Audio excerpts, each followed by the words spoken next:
Hello everyone, this is Anas और आप देख रहे हैं अनस क्लासेस। अक्सर जब भी हम न्यूज़पेपर को देखते हैं या न्यूज़पेपर पढ़ते हैं तो मंत्रिमंडल, मंत्री परिषद, कैबिनेट मंत्री, राज्य मंत्री, गृह राज्य मंत्री, वित्त राज्य मंत्री और राज्य मंत्री, स्वतंत्र प्रभार राज्य मंत्री, अतिरिक्त प्रभार, ऐसे वर्ड अक्सर हमने न्यूज़ में सुने होंगे या देखे होंगे। लेकिन कभी कभी हमें मालूम नहीं होता कि आखिर इन वर्ड्स का मतलब क्या होता है और ये मंत्री या मिनिस्टर्स किस लेवल के मिनिस्टर्स होते हैं और उनके वर्क्स क्या क्या होते हैं और इनकी अपॉइंटमेंट कैसे की जाती है और क्या ये मंत्री परिषद के मंत्री मंत्रिमंडल का हिस्सा होते हैं या नहीं और कैबिनेट मंत्री कौन होते हैं। आज की इस वीडियो में आपके सभी डाउट्स जो है वो क्लियर होने वाले हैं। वीडियो को बिना स्किप करें, एंड तक ध्यान से देखिए। इस वीडियो को पूरा देखने के बाद आपको इन वर्ड से रिलेटेड कोई भी कन्फ्यूज़न जो है वो नहीं होगी।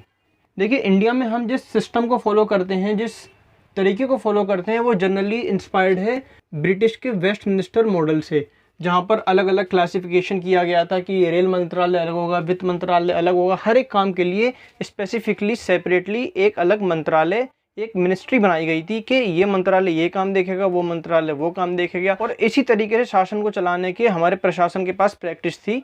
तो इंडिपेंडेंट होने के बाद हमने भी इसी मॉडल को अपनाया। देखिए, सिंपली सबसे पहले हम समझेंगे कि मंत्रालय यानी कि मिनिस्ट्री, भारत सरकार के अंतर्गत अलग अलग मंत्रालय आते हैं, मिनिस्ट्री आती हैं जो कि अपना अपना काम देखती हैं, जैसे कि रक्षा मंत्रालय, विदेश मंत्रालय, स्वास्थ्य मंत्रालय, गृह मंत्रालय, वित्त मंत्रालय, कृषि मंत्रालय वगैरह वगैरह। अब इन हर एक मंत्रालयों के मंत्री होते हैं। जैसे रक्षा मंत्रालय, इस वक्त राजनाथ सिंह हमारे रक्षा मंत्री हैं, एस जयशंकर जी हमारे विदेश मंत्री हैं, हर्षवर्धन सिंह स्वास्थ्य मंत्री हैं, अमित शाह हमारे गृह मंत्री हैं, निर्मला सीतारमण हमारी वित्त मंत्री हैं, नरेंद्र सिंह तोमर हमारे कृषि मंत्री हैं। तो हर एक इन मंत्रालयों के जो अध्यक्ष होते हैं, इनके ग्रुप को हम कहते हैं मंत्रिमंडल। यानी हर एक मंत्रालय का जो शीर्ष स्तर का मंत्री हो गया, वो होता है मंत्रिमंडल के स्तर का मंत्री। देखिए, हम बात कर रहे थे मंत्रालय की, तो हर मंत्रालय का जो एक मंत्री होता है, अब मंत्रालय बड़ा है, काम भी ज़्यादा होंगे और उस मंत्री की हेल्प के लिए अलग और भी लोगों की ज़रूरत पड़ेगी, क्योंकि देश तो काफ़ी बड़ा है, काफ़ी लंबी जिम्मेदारियां हैं और पूरा देश चलाना, देश के लिए कानून बनाना कोई सिंपल काम तो है नहीं। तो इसीलिए हर उस मंत्रालय में कैबिनेट मंत्री जो कि उस मंत्रालय का अध्यक्ष है, तो वहाँ पर एक राज्य मंत्री भी होता है। जैसे कि निर्मला सीतारमण हमारी वित्त मंत्री हैं, तो अनुराग ठाकुर वित्त राज्य मंत्री हैं। तो निर्मला सीतारमण क्या है, वो वित्त मंत्री हैं, मंत्रिमंडल के स्तर की मंत्री यानी कैबिनेट मंत्री हैं, और अनुराग ठाकुर राज्य मंत्री हैं। एक मंत्रालय में एक शीर्ष स्तर का मंत्री होता है जो उस मंत्रालय का अध्यक्ष होता है, और सेकेंडली उससे थोड़े निचले स्तर का मंत्री होता है राज्य मंत्री। और अगर मान लीजिए किसी कंडीशन में उस मंत्रालय का जो अध्यक्ष है वो उपस्थित नहीं है, तो इस स्थिति में वो राज्य मंत्री जो है उस मंत्रालय का कार्यभार संभालेगा। तो उस कंडीशन में जब उस मंत्रालय का जो सुप्रीम मिनिस्टर है, जो कि कैबिनेट मिनिस्टर है, वो उपस्थित नहीं है, तो उस स्थिति में जब राज्य मंत्री पर ही सब ड्यूटीज़ आ जाती हैं, तो उस सिचुएशन में हम कहते हैं कि राज्य मंत्री स्वतंत्र प्रभार। अब उस मंत्रालय को संभालने की जिम्मेदारी उस राज्य मंत्री को है। यहाँ राज्य से आप राज्य में नहीं चले जाए कि दिल्ली, यहाँ राज्य से आप राज्य में नहीं चले जाए, यूपी, एमपी, हरियाणा, राजस्थान, महाराष्ट्र, ये राज्य वो वाला राज्य नहीं है। किसी राज्य से इस मंत्री का संबंध नहीं है, बल्कि ये सिर्फ नाम के लिए राज्य मंत्री दिया गया है, जो कि कैबिनेट मंत्री की हेल्प करते हैं। और उस मंत्रालय का जो शीर्ष स्तर का मंत्री या फिर अध्यक्ष होता है, उस काम को करने में उनकी हेल्प करते हैं, लेकिन इनका दर्जा उस शीर्ष स्तर के मंत्री से थोड़ा सा निचला होता है। उसके बाद आते हैं उप मंत्री, डेप्टी मिनिस्टर्स। उप मंत्री का काम भी, उप मंत्री भी किसी न किसी मंत्रालय से जुड़े हुए होते हैं, और मंत्रालयों से संबंधित जो भी सवाल जवाब जब संसद में किया जाते हैं तो उनका भी पक्ष जो है वो रखते हैं। इनका काम भी मंत्रालय के काम में मंत्रियों की हेल्प करना और सरकार के साथ काम करना इनका काम होता है उप मंत्री का। अगले आते हैं संसदीय सचिव। इन संसदीय सचिव की नियुक्ति की जाती है पीएम के द्वारा, प्रधानमंत्री के द्वारा। संसद केंद्रीय स्तर पर की जा रही है तो पीएम करते हैं, और राज्य स्तर पर किसी को संसदीय सचिव बनाना है तो उन संसदीय सचिव की नियुक्ति चीफ मिनिस्टर करते हैं, सीएम करते हैं। इन्हें भी कभी कभी किसी मंत्रालय के साथ जोड़ दिया जाता है, और इनका काम भी उस मंत्रालय में मंत्रियों की हेल्प करना होता है। तो ये समझा भी हमने एक मंत्रालय को। अब बढ़ आता है मंत्रिमंडल, देखिए जैसे कि मैंने पहले बताया था कि हर एक मंत्रालय का जो शीर्ष स्तर का मंत्री होता है, जैसे रक्षा मंत्री, विदेश मंत्री, स्वास्थ्य मंत्री, गृह मंत्री, वित्त मंत्री, इन सबको मिलाकर इनके ग्रुप, इनका जो ग्रुप है, इस ग्रुप को हम कहते हैं मंत्रिमंडल। मंत्रिमंडल में राज्य मंत्री या उप मंत्री, संसदीय सचिव शामिल नहीं होते और ना ही मंत्रिमंडल की बैठक में भाग लेते हैं। इनका काम होता है इन मंत्रियों की हेल्प करना। जो शीर्ष स्तर के मंत्री हैं, जो कैबिनेट मंत्री हैं, इनकी हेल्प करना इनका काम होता है। और हर एक मंत्रालय का जो अध्यक्ष होता है, उनके ग्रुप को हम कहते हैं मंत्रिमंडल या कैबिनेट मंत्री। कैबिनेट भी वर्ड एक कैबिनेट से निकला है, यानी खास मंत्री। प्रधानमंत्री भी कैबिनेट मंत्री और मंत्रिमंडल का हिस्सा होते हैं। और ये मंत्रिमंडल के सदस्य जो होते हैं, मंत्रिमंडल स्तर के जो मंत्री होते हैं, कैबिनेट मंत्री, वो प्रधानमंत्री के साथ बैठक में भाग लेते हैं। और इन कैबिनेट मंत्री की संख्या भी जो है वो लगभग 15 से 20 होती है। संख्या के मामले में ये कम होती है, लेकिन पावर के मामले में पावर इनके पास बहुत है। चाहे देश के मामले में जो भी बड़े बड़े फैसले लेने हों, वो सभी प्रधानमंत्री अपने कैबिनेट मंत्रियों के साथ मिलकर करते हैं। उस पर आगे क्या कार्रवाई की जाएगी, उस पर मंत्रालय अपने हिसाब से काम करता है। ठीक, तो कैबिनेट मंत्री वो मंत्री हैं जो कि हर एक मंत्रालयों के अध्यक्ष हैं, शीर्ष स्तर के मंत्री हैं, प्रधानमंत्री के साथ बैठकों में भाग लेते हैं। जबकि अन्य मंत्री प्रधानमंत्री के साथ बैठकों में भाग नहीं लेते। वो अलग बात है कि कोई ऐसी सिचुएशन आ जाए जो कि उस मंत्री को जाना पड़े तो कभी कभी भाग लेते हैं, वरना जनरली सामान्य तौर पर ऐसा नहीं होता। सिर्फ कैबिनेट स्तर के मंत्री जो कि मंत्रिमंडल स्तर के मंत्री हैं, वही प्रधानमंत्री के साथ बैठकों में जो है वो भाग लेते हैं। तो अब आते हैं मंत्री परिषद पे, काउंसिल ऑफ मिनिस्टर पे। इन सबको मिलाकर राज्य मंत्री, उप मंत्री और संसदीय सचिव, इन सबको मिलाकर टोटली ऐड करके जो बनती है वो बनती है हमारी काउंसिल ऑफ मिनिस्टर, जिसे हम मंत्री परिषद कहते हैं।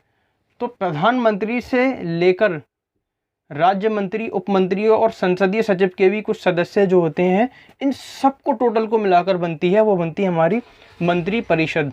तो कैबिनेट मंत्री मंत्री परिषद का तो हिस्सा है, कैबिनेट मंत्री मंत्री परिषद का तो हिस्सा है, लेकिन मंत्री परिषद के सभी मंत्री मंत्रिमंडल का हिस्सा नहीं है, कैबिनेट मंत्री नहीं है। ठीक, यानी प्रधानमंत्री, मंत्रिमंडल, ये सभी मंत्री मिला के बनती है मंत्री परिषद। तो मंत्रिमंडल के स्तर के मंत्री और जो कैबिनेट मंत्री, एक ही बात है दोनों, ये मंत्री परिषद का तो हिस्सा है, लेकिन मंत्री परिषद के सभी सदस्य मंत्रिमंडल का हिस्सा नहीं है। क्लियर हुआ यहाँ तक? अब बात करते हैं अतिरिक्त प्रभार, यानी कि एडिशनल चार्ज। एडिशनल चार्ज उसे कहते हैं जैसे किसी मंत्रालय का शीर्ष स्तर का मंत्री अपने मंत्रालय को संभालने में समर्थ नहीं है, जैसा कि शीर्ष स्तर का कोई भी मंत्री अगर अपने मंत्रालय को संभालने में समर्थ नहीं है, फिर वो मंत्रालय खाली है, तो उस मंत्रालय को कैबिनेट स्तर के किसी दूसरे मंत्री को ट्रांसफ़र कर दिया जाता है। जैसे कि हाल ही में अभी मिनिस्टर ऑफ कंज्यूमर अफेयर्स जो कि रामविलास पासवान थे, तो उनका निधन हो जाने के बाद रेल मंत्री पीयूष गोयल को इस मंत्रालय का प्रभार सौंप दिया गया, तो उसे कहते हैं अतिरिक्त प्रभार, यानी कि एडिशनल चार्ज। कंज्यूमर अफेयर्स का एडिशनल चार्ज इस वक्त किसके पास है? वो है रेल मंत्री पीयूष गोयल के पास। अब देखिए, इन सभी मंत्रियों को मिलाकर जो कि काउंसिल ऑफ मिनिस्टर बनेगी, यानी मंत्री परिषद का जो निर्माण होगा, उसकी संख्या कितनी होगी? तो वो लोकसभा सदस्यों की कुल संख्या जो है उसका सिर्फ 15% होगी। कुल सदस्य, यानी कि ऐसा नहीं कि अगर 545 सदस्य हैं उसमें से अगर 200 कुछ सदस्य जीत कर आए तो 200 का 15% निकलेगा, वो मैटर नहीं करता।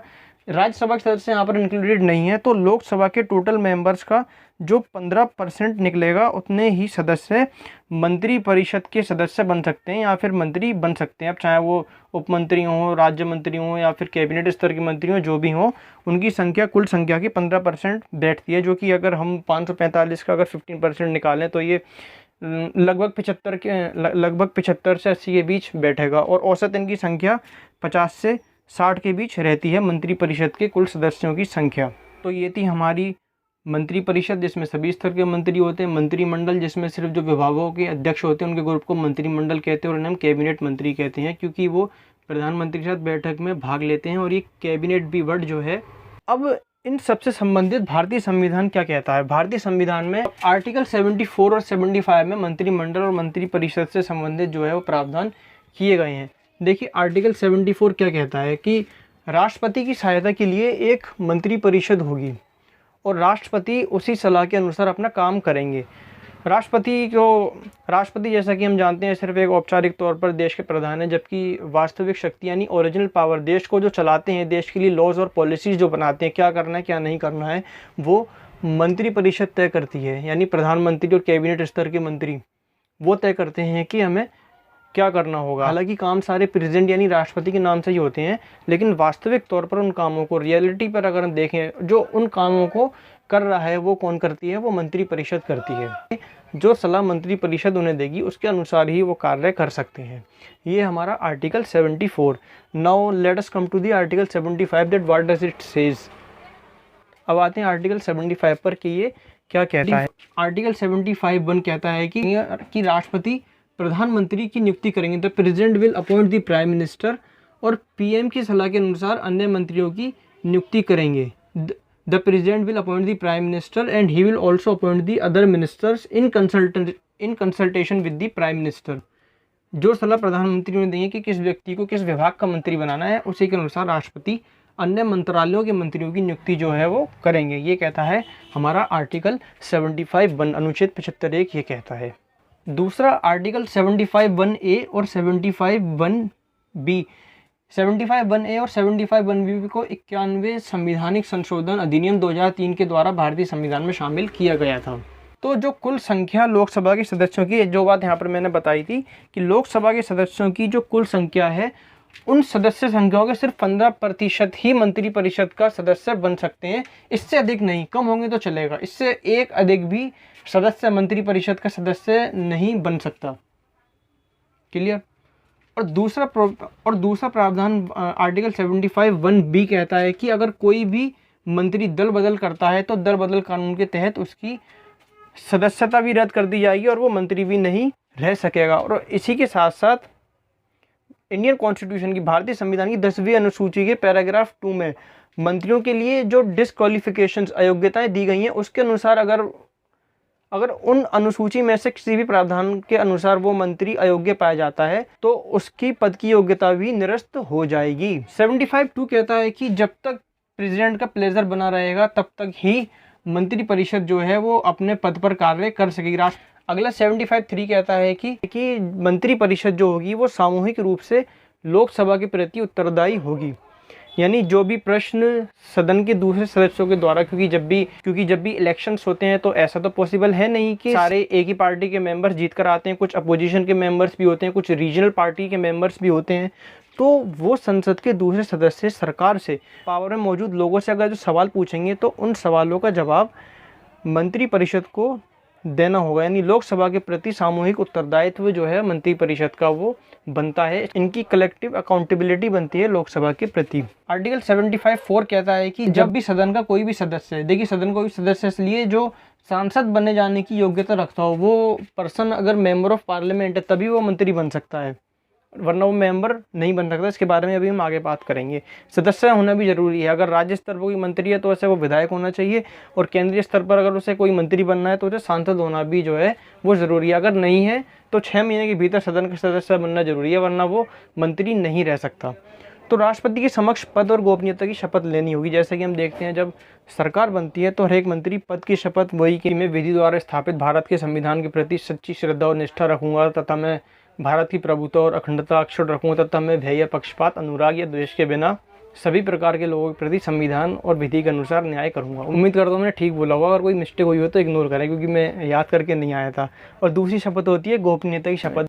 ये सब इंडियन कॉन्स्टिट्यूशन में रिटन है। जो भी शपथ मंत्री बनने से पहले राष्ट्रपति के समक्ष लेते हैं, केंद्रीय स्तर पर, राज्य स्तर पर राज्यपाल के द्वारा दिलाई जाती है। क्योंकि पिछली वीडियो में हमने बात की थी कि जो रिस्पॉन्सिबिलिटीज़ और जो वर्क्स कुछ मामलों को छोड़कर, जैसे राष्ट्रपति तो तीनों सेनाओं के अध्यक्ष भी होते हैं, लेकिन केंद्रीय स्तर पर जो ड्यूटी प्रेसिडेंट की होती है, राज्य स्तर पर वही ड्यूटी लगभग गवर्नर या राज्यपाल की होती है। तो कोई भी व्यक्ति जो कि मंत्री बनना चाहता है तो उसे 6 महीने के अंदर किसी भी सदन का सदस्य बनना जरूरी है। और अगर मान लीजिए उसने मंत्री की शपथ भी ले ली और 6 महीने के अंदर वो किसी भी सदन का मेंबर नहीं बन पाया तो वो व्यक्ति मंत्री नहीं रह सकता। तो कोई भी व्यक्ति जो मंत्री बनता है अगर वो उस सदन का मेंबर है तो ठीक है, चलेगा। और अगर मंत्री पद की शपथ तो ले सकता है, लेकिन शपथ लेने की तारीख से 6 महीने के अंदर सदन के किसी भी एक हाउस का मेंबर होना ज़रूरी है। 75(6) जो कहता है जो भी वेतन, सुविधाएं, भत्ते, salary and the allowances will be determined by the parliament. जो भी वेतन और भत्ते किसी भी मंत्री को या सांसद को मिल रहे हैं वो समय समय पर संसद के द्वारा निर्धारित किए जाते हैं। इंडियन कॉन्स्टिट्यूशन ने ये पावर पार्लियामेंट को दी है। पार्लियामेंट ही समय पड़ने पर ये निर्धारित करेगी किस समय क्या भत्ते दिए जाने हैं और कितनी सैलरी तय की जानी है। चाहे वो सुप्रीम कोर्ट के चीफ जस्टिस हों, प्राइम मिनिस्टर हों, प्रेसिडेंट हों, संसद के मेंबर्स हों, ये सब संसद निर्धारित करती है कि उन्हें वास्तव में कितना वेतन दिया जाना है सभी सदस्यों को। सो फ्रेंड्स, आज की वीडियो में हमने जाना मंत्री परिषद और मंत्रिमंडल के बीच अंतर क्या होता है, स्वतंत्र प्रभार, अतिरिक्त प्रभार क्या होता है, और साथ साथ ही इस मंत्री परिषद से रिलेटेड इंडियन कॉन्स्टिट्यूशन क्या क्या प्रोविजंस जो है वो करता है। सो आज के लिए बस इतना ही। मिलते हैं आपसे किसी और वीडियो में। वीडियो को लाइक कीजिए, अपने फ्रेंड्स के साथ शेयर कीजिए और चैनल को सब्सक्राइब करने के साथ साथ साइड में बेल आइकन को भी प्रेस कर दीजिए ताकि फ्यूचर में जब भी वीडियोस अपलोड करूँ उसके नोटिफिकेशंस तुरंत आपको मिल जाएं और कोई भी वीडियो जो है वो मिस ना हो पाए।